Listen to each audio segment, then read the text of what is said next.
ಪ್ರಿಯ ದೇವಜನರೇ, ತಪಸ್ಸು ಕಾಲದ ಅಭಿಷೇಕಕ್ಕೆ ನಿಮಗೆ ಸ್ವಾಗತ. ಇಂದು ನಾವು ದೈವಿಕ ಕರುಣೆಯ ಬಗ್ಗೆ ಅರಿಯೋಣ. ಹೌದು ದೇವಜನರೇ, ಇಂದು ಪವಿತ್ರ ಶುಕ್ರವಾರ. ನಾವು ಇಂದು ದೈವಿಕ ಕರುಣೆಯನ್ನು ನೆನೆದು ಏನು ಹೇಳುತ್ತದೆ, ದೇವರ ಪವಿತ್ರ ಗ್ರಂಥದಲ್ಲಿ ಏನು ಹೇಳುತ್ತದೆ, ದೇವರ ವಾಕ್ಯ ಏನು ಹೇಳುತ್ತದೆ ನೋಡೋಣ. ದೇವರ ದಿವ್ಯ ಕರುಣೆ ಎಂದರೆ ಅಳತೆ ಇಲ್ಲದ ಪ್ರೀತಿ. ನಾವು ಪಾಪಿಗಳಾಗಿದ್ದರೂ ದುರ್ಬಲರಾಗಿದ್ದರೂ ದೇವರು ನಮ್ಮನ್ನು ತಳ್ಳಿ ಬಿಡುವುದಿಲ್ಲ.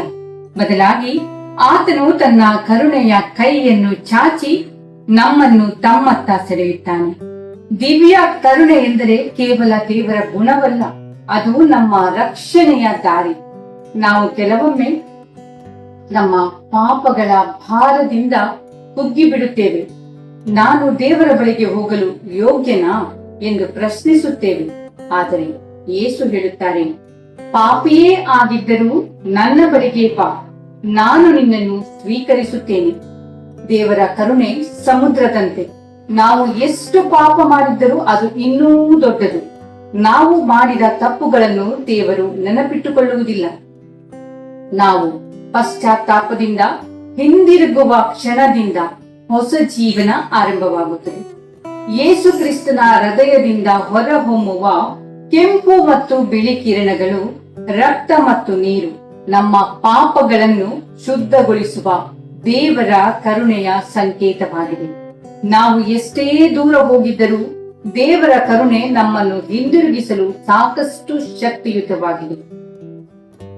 ದೇವರ ವಾಕ್ಯ ಹೀಗೆ ಹೇಳುತ್ತದೆ, ಸಂಕೀರ್ತನೆಗಳು 103:8 ವಾಕ್ಯ, ಯೆಹೋವನು ಕರುಣಾಳು, ದಯಾಳು, ಕೋಪಕ್ಕೆ ನಿಧಾನನು, ಮಹಾಕೃಪೆಯುಳ್ಳವನು ಆಗಿದ್ದಾನೆ.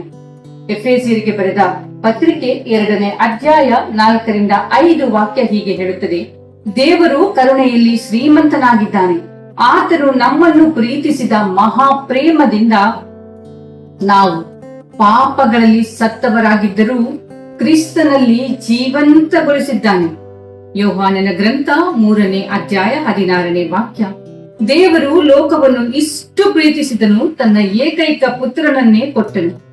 ಯೆಶಾಯ 1:18 ಹೇಳುತ್ತದೆ, ನಿಮ್ಮ ಪಾಪಗಳು ಕೆಂಪಾಗಿದ್ದರೂ ಹಿಮದಂತೆ ಬಿಳಿಯಾಗುವವು.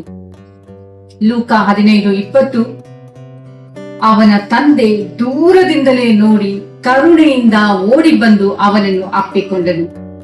ಮಿಕ 7:18-19 ಹೀಗೆ ಹೇಳುತ್ತದೆ, ದೇವರು ನಮ್ಮ ಅಕ್ರಮಗಳನ್ನು ಕ್ಷಮಿಸಿ ನಮ್ಮ ಪಾಪಗಳನ್ನು ಸಮುದ್ರದ ಆಳಕ್ಕೆ ಎಸೆದು ಬಿಡುವನು.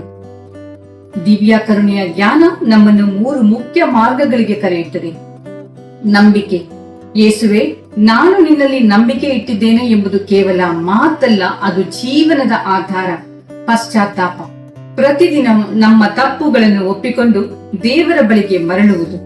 ಕರುಣೆ ತೋರಿಸುವುದು ಅಂದರೆ ದೇವರಿಂದ ಪಡೆದ ಕರುಣೆಯನ್ನು ಇತರರಿಗೆ ಹಂಚುವುದು. ಕ್ಷಮೆ, ಪ್ರೀತಿ, ಸಹನೆ. ದಿವ್ಯ ಕರುಣೆಯ ದರ್ಶನ ನಮಗೆ ಒಂದು ಆಹ್ವಾನ. ದೇವರ ಮೇಲೆ ಸಂಪೂರ್ಣ ನಂಬಿಕೆ ಇಡ್ಲಿಕ್ಕೆ, ನಮ್ಮ ಪಾಪಗಳಿಗಾಗಿ ಪಶ್ಚಾತ್ತಾಪ ಪಡಲಿಕ್ಕೆ, ಇತರರ ಮೇಲೂ ಕರುಣೆಯನ್ನು ತೋರಿಸುವುದಕ್ಕೆ. ಯೇಸು ಹೇಳುತ್ತಾರೆ, ನಿನ್ನ ನಂಬಿಕೆಯಷ್ಟೇ ನನ್ನ ಕರುಣೆ ನಿನ್ನ ಜೀವನದಲ್ಲಿ ಕೆಲಸ ಮಾಡುತ್ತದೆ.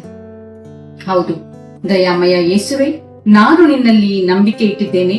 ನನ್ನ ಪಾಪಗಳನ್ನು ಕ್ಷಮಿಸಿ ನನ್ನ ಹೃದಯವನ್ನು ಶುದ್ಧಗೊಳಿಸು. ದಯಾಮಯ ಯೇಸುವೆ, ನನ್ನ ದೌರ್ಬಲ್ಯಗಳಲ್ಲಿ ನಿನ್ನ ಕರುಣೆಯನ್ನು ಅನುಭವಿಸಲು ನನಗೆ ಸಹಾಯ ಮಾಡು. ನನ್ನ ಹೃದಯದಲ್ಲಿ ನಿನ್ನ ಪ್ರೀತಿಯನ್ನು ತುಂಬು. ನನ್ನ ಪಾಪಗಳನ್ನು ಕ್ಷಮಿಸಿ ನನ್ನನ್ನು ನಿನ್ನ ಕರುಣೆಯ ಸಾಧನವಾಗಿಸು. ಯೇಸುವೆ, ನಾನು ನಿನ್ನಲ್ಲಿ ನಂಬಿಕೆ ಇಟ್ಟಿದ್ದೇನೆ. ನಿನ್ನ ದಿವ್ಯ ಕರುಣೆಯಲ್ಲಿ ನಾನು ಆಶ್ರಯ ಪಡೆಯುತ್ತೇನೆ. ಆಮೆನ್.